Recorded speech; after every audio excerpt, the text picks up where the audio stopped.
Welcome to new TV Telugu. Andhra Pradesh మాజీ మంత్రి YCP నేత పేర్ని నాని ఏపీ ముఖ్యమంత్రి చంద్రబాబుపై చేసిన విమర్శలు రాజకీయంగా దుమారం రేపుతున్నాయి. ముఖ్యంగా అమరావతి రాజధాని ప్రాంతంలో చంద్రబాబు నిర్మించుకుంటున్న నివాసం మరియు అక్కడ జరుగుతున్న ప్లాట్ల కేటాయింపులపై ఆయన తీవ్ర స్థాయిలో మండిపడ్డారు. ఏపీ రాజధాని అమరావతిలో ముఖ్యమంత్రి చంద్రబాబు ఇంటిని నిర్మించుకుంటున్న సంగతి తెలిసిందే. ఇంటి నిర్మాణం దాదాపుగా పూర్తి అవుతోంది. ఈ నేపథ్యంలో చంద్రబాబుపై వైసీపీ నేత మాజీ మంత్రి పేర్ని నాని విమర్శలు గుప్పించారు. చంద్రబాబు కడుతున్న ఇంటి సమీపంలో సుమారు 3,800 గజాల భూమిని గ్రీన్ బెల్ట్గా ప్రకటించడంపై పేర్ని నాని అభ్యంతరం వ్యక్తం చేశారు. గతంలో రెసిడెన్షియల్ ఏరియాగా ఉన్న ఆ ప్రాంతం అకస్మాత్తుగా గ్రీన్ బెల్ట్గా ఎలా మారుతుందని ఆయన ప్రశ్నించారు. చంద్రబాబు ఇంటి పక్కన ఇతరులు ఎవరూ నివసించకూడదనే ఉద్దేశంతోనే ఇలా చేస్తున్నారా అని నిలదీశారు. సాధారణ రైతులకు ఇవన్నీ ప్రాధాన్యత చంద్రబాబు బినామీలకు మాత్రం అమరావతిలో దక్కుతోందని ఆరోపించారు. సచివాలయం, అసెంబ్లీ, హైకోర్టు వంటి కీలక భవనాల మధ్యలోనే చంద్రబాబుకు ఫ్లాట్ ఎలా కేటాయిస్తారని ఆయన ప్రశ్నించారు. ఈ నివాసాన్ని ఏ రకమైన ప్యాలెస్ అని పిలవాలని ఎద్దేవా చేశారు.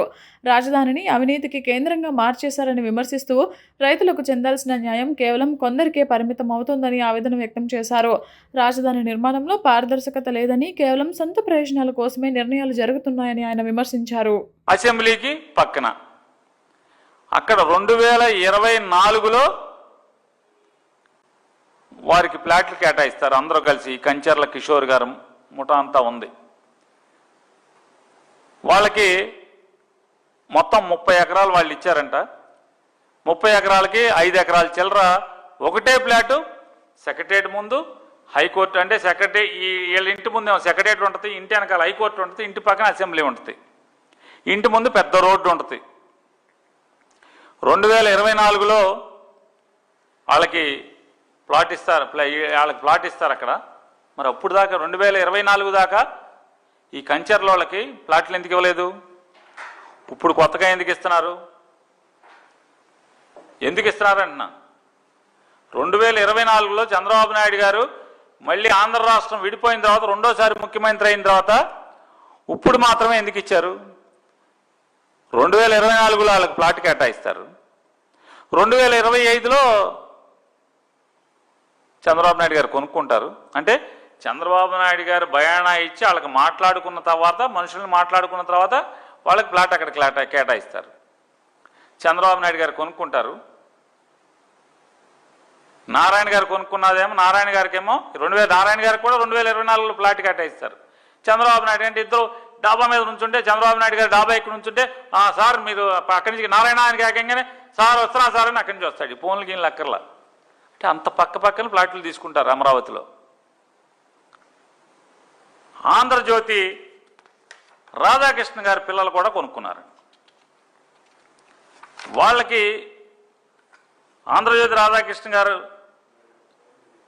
ఇంకోటి కూడా ఇంకా విచిత్రాలు ఏంటంటే, నారా చంద్రబాబు నాయుడు గారు 5 ఎకరాల చిల్లర, జగన్ గారు ఎకరంలో ఇల్లు కట్టుకుంటే తాడేపల్లి ప్యాలెస్ అసలు పచ్చ చొక్కా వేసిన పితోడు మాట్లాడతారు. తాడేపల్లి ప్యాలెస్ ఆయన 4,840 కదా గజాలు. 4,840 గజాల్లో ఆయన ఇల్లు కట్టుకున్నది ఎంత? చుట్టూ మొక్కలు ఉన్నాయి, చెట్లు ఉన్నాయి, ఎన్ని ఉన్నాయి, పార్టీ ఆఫీస్ ఉంది. దాన్ని తాడేపల్లి ప్యాలెస్ అది అయితే 5 ఎకరాల్లో కట్టే దాన్ని ఏమంటారు? 5 ఎకరాల్లో ఇల్లు కడుతున్న దాన్ని ఏమంటారు? ఆ కట్టుకునేవాడిని ఏమంటారు? చంద్రబాబు నాయుడికి చెప్పండి.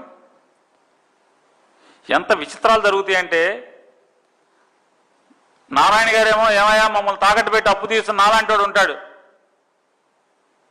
ఏమయ్యా మంత్రి నారాయణ గారు, ఈ మధ్య నారాయణ గారు అంటే సిపిఐ నారాయణ గారు మనం ఎప్పుడు అడుగుతున్నాడు, నువ్వు నారాయణ పిల్లలను నన్ను ప్రశ్నిస్తున్నావు అనుకుంటున్నాను అన్నాడు సిపిఐ నారాయణ గారు.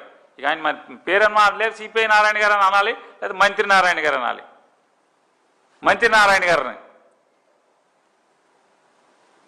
క్లారిటీ ఇచ్చేస్తాం, మీరు కాదు, మంత్రి నారాయణ గారు. నవ్వుతాను నిజంగా. సిపిఐ నారాయణ గారు ఫోన్ చేసి నువ్వు నారాయణ అంటే నన్ను అనుకుంటున్నావు అని ఆయనే ఫోన్ చేశారు నారాయణ గారు. మిమ్మల్ని కాదు సార్, మంత్రి నారాయణ గారిని.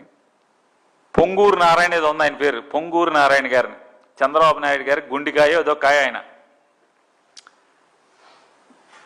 నారాయణ గారు ఏం చెప్తున్నాడు, నాలాంటి మాట్లాడుతుంటే, ఏం నారాయణ గారు, చంద్రబాబు నాయుడు గారు ఈ పాపం ఏంటి మీకు, మమ్మల్ని అందరినీ తాకట్టు పెట్టి రాజధాని ఏమో అప్పులు అక్కర్లేదు, సెల్ఫ్ సస్టైన్డ్ అన్నారు, అది సంపద అన్నారు, ఇప్పుడేమో మా మీద అప్పులు చేస్తున్నారంటే 5,000 ఎకరాలు మిగులుతున్నాయి, ఆ 5,000 ఎకరాలు అమ్మేస్తే అప్పులు తీరిపోతాయి అన్నారు. చంద్రబాబు నాయుడు గారు సచివాలయం ఎదురుగుండా సచివాలయం, హైకోర్టు, అసెంబ్లీ మూడిటి మధ్యలో ప్లాట్ తీసుకుంటే 7,500 రూపాయలకి గజాన్ని 2025లో వారు కొనుగోలు చేశారు. వారి కోడలు గారు సంతకాలు పెట్టారు. వారి కోడలు గారే వచ్చి సిగ్నేటరీ కింద లోకేష్ గారు, శ్రీమతి గారు వచ్చి అక్కడ పొలం కొనుక్కున్నారు. పొలం కొనుక్కున్నామని ఏడుపు కాదు, ఈ 2024లో వాళ్ళకి అక్కడ ఎట్లా ప్లాట్ వచ్చింది, ఎలా వచ్చింది, కొత్తగా ఎందుకు ఇచ్చారు అక్కడ ప్లాటు, దాన్ని మీరే ఎందుకు కొనుక్కున్నారు? ఎందుకంటే మీరు కొనుక్కుంటామన్న తర్వాత బేరం కుదిరాక వాళ్ళకి అక్కడ ప్లాట్ ఇచ్చారు కదా. నారాయణ గారికి అక్కడికి వచ్చింది, మామూలు రైతులకు ఎందుకు రాదు అని అడుగుతున్నాను. ఇంకొకటి ఏంటంటే, చంద్రబాబు నాయుడు గారి ప్లాట్ సరిహద్దులు చూస్తే ఒకే 2 ఏపుల రోడ్లు, ఒకేపు 3 ఏపుల రోడ్లు, ఒకేపు ఖాళీ ఇళ్ల నిర్మాణానికి పనికొచ్చే ప్లాట్లు అని చెప్పాము. రిజిస్ట్రేషన్లో ఉంటుంది, రిజిస్టర్ ఆఫీసులో రిజిస్ట్రేషన్లో కాగితాల్లో. ఇవాళ ఆ ప్లాన్ చూస్తే గ్రీన్ బెల్ట్ మొత్తం చంద్రబాబు నాయుడు గారి ఇంటి ఆనుకున్న సరిహద్దు ముక్క 3,800 గజాలు, అంటే సుమారుగా 1 ఎకరం మిగిలింది. ఆ ఎకరం గ్రీన్ బెల్ట్ అయిపోయింది. చంద్రబాబు నాయుడు గారి ఇల్లు స్థలం రిజిస్ట్రేషన్ చేసుకోగానే అది గ్రీన్ బెల్ట్ అయిపోయింది. రెసిడెన్షియల్ ఏరియాల్లో గ్రీన్ బెల్ట్ అయిపోయింది.